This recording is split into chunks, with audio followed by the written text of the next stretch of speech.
Radio Tungane, le journal.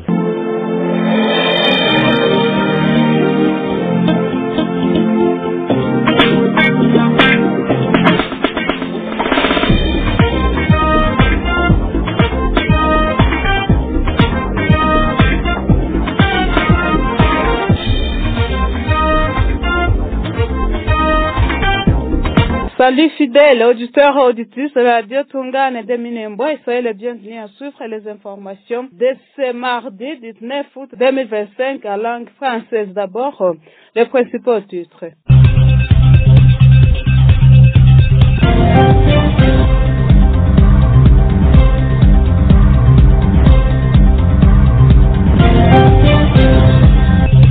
Les habitants de Minembwe s'inquiètent de fortes pluies signalées à Minembwe dans ce mois d'août. Impayés depuis près de 3 ans, les administrateurs de territoire déclenchent une grève illimitée. Ce point et autres seront décortiqués de cette édition du journal. À la partie technique, nous sommes avec Bigirmo Misengi Yumva.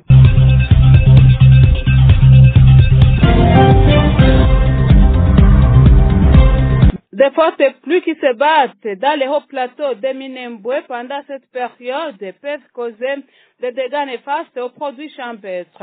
A dit M. Vigirin Kapius, l'agronome de la commune rurale de Minembwe, lors d'un entretien avec la rédaction centrale de la radio Tungane de Minembwe ce mardi 19 août 2025. À cette occasion, l'expert de l'agriculture a demandé aux habitants de Minembwe à canaliser leurs marais en fait d'éviter l'excès d'eau dans leurs champs.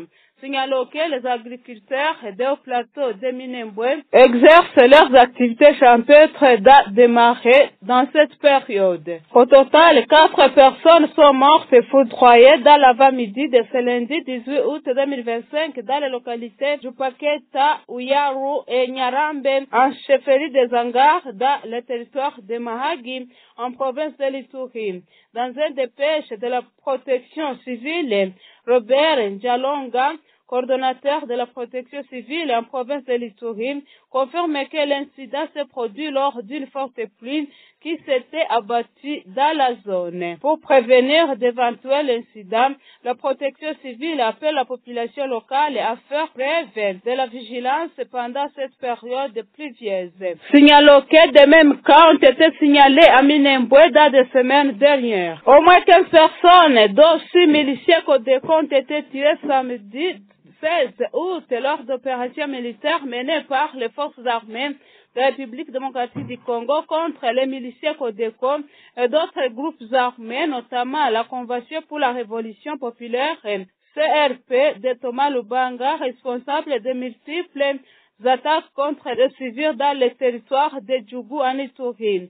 Des violents échanges de tirs ont opposé les casques bleus de la MONUSCO aux miliciens Codeco suite à une incursion dans le village de Djaïbou. Ces combats qui ont duré près de 4 heures ont permis de limiter les dégâts et de protéger la population civile selon des sources militaires. Des témoins rapportent qu'une nouvelle attaque attribuée aux miliciens Codeco a eu lieu lundi 18 août à Likon, dans les mêmes territoires, causa 3 morts et 1 blessé. Restant dans les mêmes registres, le pluie diluvienne survenu dans la nuit de samedi à dimanche 17 août 2025 ont causé la mort d'au moins 8 personnes dans plusieurs villages du territoire de Calais au sud Kivu.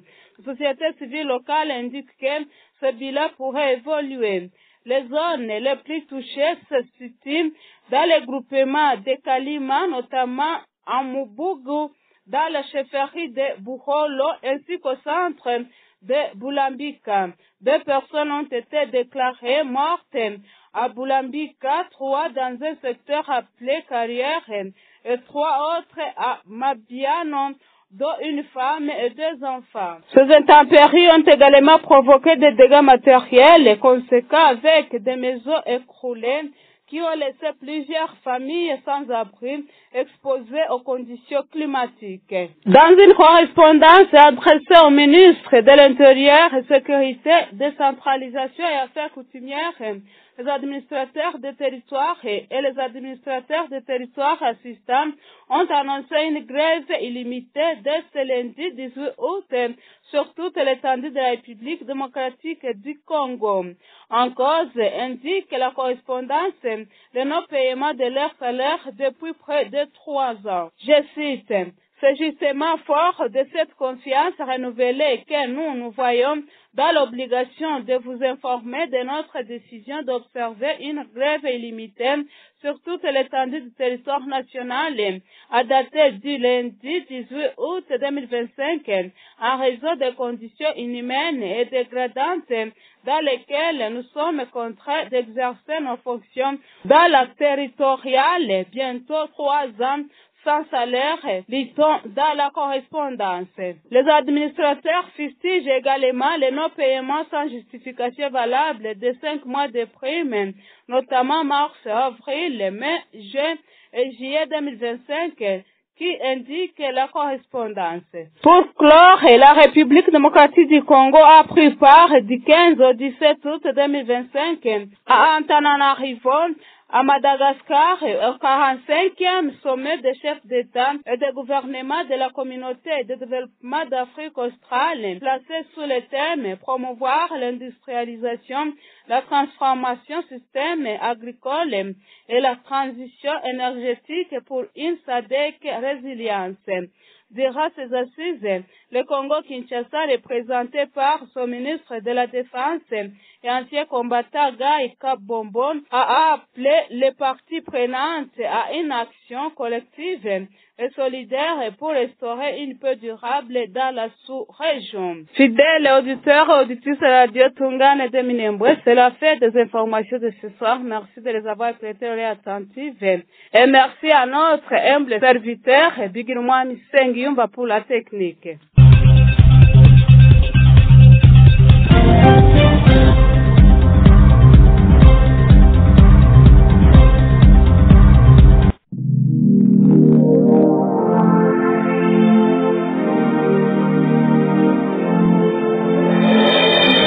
Radio Tungane, taarifa ya habari.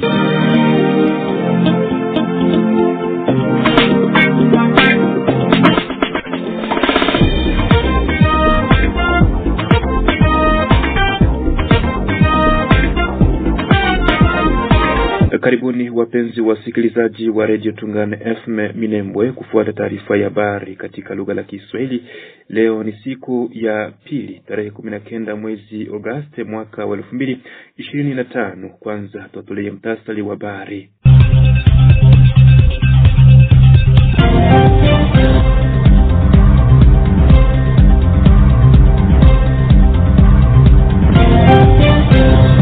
Walimaji wa Minembwe wana hofu ya mvua kali ambayo inaendelea kunyesha pa Minembwe.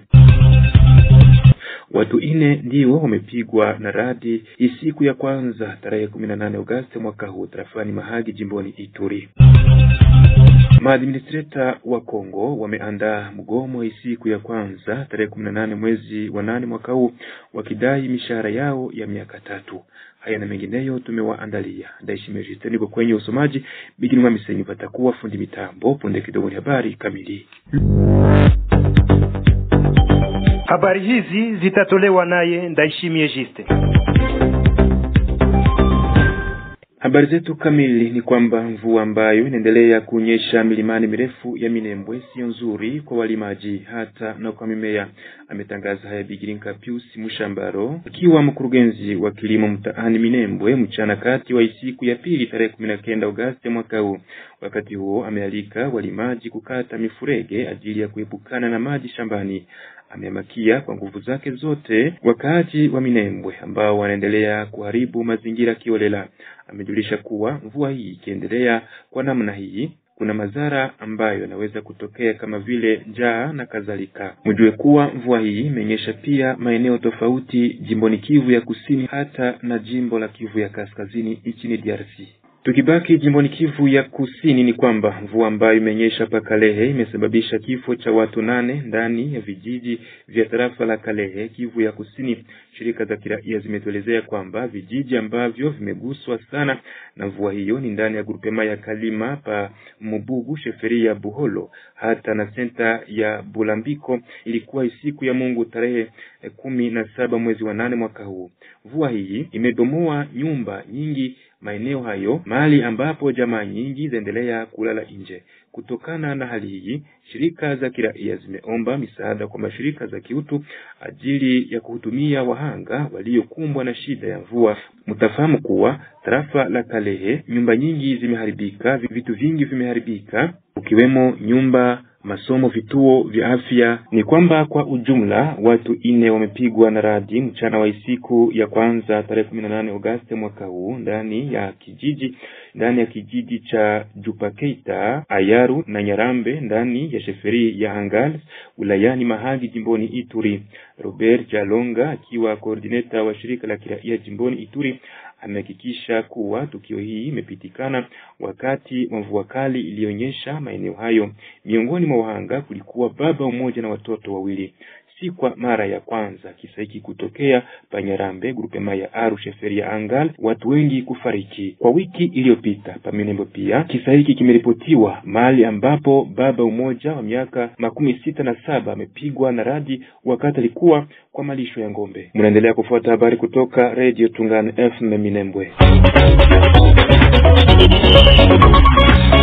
Jeshi la FRDC pamoja na hilo la MONUSCO wamedumisha umoja ajili ya kupiganisha wanamgambo wa Kodeko ambao waendelea kuzidisha mashambulizi kwa raia wa mahali. Hawa wameandaa doria ya pamoja. Ametangaza haya gavana kwa muda jimboni Rausi Chalwe pamoja na kiongozi wa MONUSCO pa Ituri Jemedar Ulise Makis Gome. Wakati mkutano wa viongozi hawa wamefanya majadiliano kuhusu hali ya usalama kwa tarafa mbalimbali jimboni, hata na visa vya mashambulizi kutokana na kundi la Kodeko. Wakati wa mkutano huu imeonekana kwamba raia watalindwa vizuri kufuatana na umoja huu. Baada ya msafara huu jimboni Ituri, ujumbe huu wa MONUSCO utajielekeza Kamanda na Fataki ajili ya kufanya uchunguzi wa hali ya usalama. Maadministrator wa nchi ya Kongo wametolea waziri wa mambo ya ndani na usalama kibarua cha kumwelezea shida wanao ya kumaliza karibuni miaka 3 bila kupata mishahara yao. Maadministrator hawa wameandaa mgomo tangu siku ya kwanza tarehe 18 Agosti mwaka huu wakidai mishahara yao nchini Jamhuri ya Kidemokrasia ya Kongo. Hawa waeleza kwamba imekuwa tayari miezi 5 bila kupata prime zao bila sababu hata moja. Tangu mwezi Machi, April, Mei, June, Julai hawakupata hata kitu kimoja. Watumishi hawa wataja kwamba wana haja ya haki yao kama watumishi wa serikali. Wamejulisha kuwa mgomo huu utaendelea mpaka mishahara yao ionekane. Asante wapenzi wasikilizaji wa Radio Tungane FM Minembwe. Hapa ndipo tunatia nukta mwisho kwa habari zetu za leo katika lugha la Kiswahili. Habari ambazo zimetolewa nami Ndaishi Majiste kwenye mic, wakati ambapo Bigirima Misenyo alikuwa fundi mitambo. Asante, kwaherini.